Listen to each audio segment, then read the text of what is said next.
સંચાલિત district sports coaching centre Vadodara દ્વારા આયોજિત ખેલો ઇન્ડિયા રાઇઝિંગ ટેલેન્ટ આઇડેન્ટિફિકેશન આજરોજ માંજલપુર સ્પોર્ટ કોમ્પ્લેક્સ ખાતે એથ્લેટિક્સ રમતનું આયોજન કરવામાં આવેલ, જેમાં 10 પ્રકારના શારીરિક ટેસ્ટ રાખવામાં આવેલા હતા અને એક સ્પેસિફિક ટેસ્ટ રાખવામાં આવેલો હતો, જેમાં long jumping, high jumping, short jumping, running જેવા અનેક રમતો યોજાઈ, જેમાં 500 જેટલા ખેલાડીઓએ ભાગ લીધેલ હતો। વડોદરા જિલ્લાના જિલ્લા રમત વિકાસ અધિકારી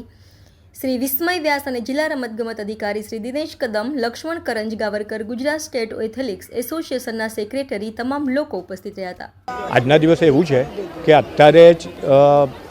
એક મહિના પહેલાં પેરિસ ઓલિમ્પિક પૂરું થયું અને ઓલિમ્પિકમાંથી પ્રેરણા લઈને ગુજરાત સરકાર અને ભારત સરકાર એક નવા કાર્યક્રમ રમતગમત ક્ષેત્રે આપી રહે છે। જ્યારે અહીં આજે ટેલેન્ટ આઇડેન્ટિફિકેશનનું જે ઇવેન્ટ ચાલી રહી છે, એ ઇવેન્ટમાં વડોદરા ડિસ્ટ્રિક્ટમાંથી એથ્લેટિક્સ જેવા, જેને મધર ઓફ ગેમ કહેવાય એવા એથ્લેટિક માટે બધા છોકરા છોકરીઓ ટેલેન્ટ આઇડેન્ટિફિકેશન માટે આવેલા છે। મને કહેતા બહુ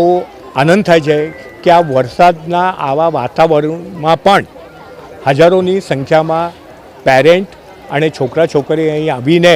ટેલેન્ટ આઇડેન્ટિફિકેશનમાં ભાગ લઈ રહ્યા છે, એ ખૂબ જ આનંદની વાત છે। સાથે સાથે આમાંથી સારા પરિણામો વડોદરા શહેર માટે અને આપણા રાજ્ય માટે અને સાથે સાથે આપણા દેશ માટે આવશે એવી મને ખાતરી છે। સ્પોર્ટ્સ ઓથોરિટી ઓફ ઇન્ડિયા અને જિલ્લા પ્રશિક્ષણ કેન્દ્ર વડોદરા તરફથી આજે કીર્તિ એસેસમેન્ટ, જે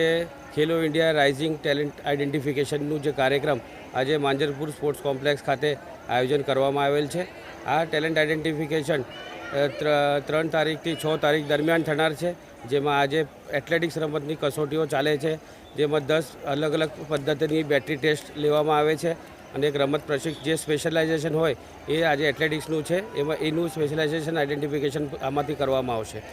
અને આજે તમે જુઓ છો, જ્યાં વરસાદની પરિસ્થિતિમાં પણ વડોદરાના જે ખેલાડીઓનો જુસ્સો છે, જેમાં 500 જેટલા ખેલાડીઓ આ પ્રતિભા શોધ માટે અહીંયા હાજર રહેલા છે। સ્પોર્ટ્સ ઓથોરિટી ઓફ ઇન્ડિયા આયોજિત અને district sports coaching centre Vadodara સંચાલિત કીર્તિ એસેસમેન્ટ ખેલો ઇન્ડિયા રાઇઝિંગ ટેલેન્ટ આઇડેન્ટિફિકેશન પ્રોગ્રામનું આયોજન 3 થી 6 તારીખ દરમિયાન માંજલપુર સ્પોર્ટ્સ કોમ્પ્લેક્સ ખાતે કરવામાં આવનાર છે અને આજના રોજ એથ્લેટિકનું રમતનું ટેલેન્ટ આઇડેન્ટિફિકેશન કરવામાં આવનાર હતું અને એમાં આશરે 500 જેટલા ખેલાડીઓએ ભાગ લીધેલો છે, જેની અંદર 10 ફિઝિકલ કસોટીઓ કરવામાં આવનાર છે અને ત્યારબાદ સ્પેસિફિક રમતની ટેસ્ટનું પણ આયોજન કરવામાં આવનાર છે અને એમાં જે સારો સ્કોર કરશે એ લોકોને ખેલો ઇન્ડિયા તરફથી સેન્ટરોમાં ડેપ્યુટ કરવામાં આવશે, જેમાં કાલે કબડ્ડી રમતનું આયોજન અને પરમ દિવસે હોકી રમતનું આયોજન કરવામાં આવનાર છે।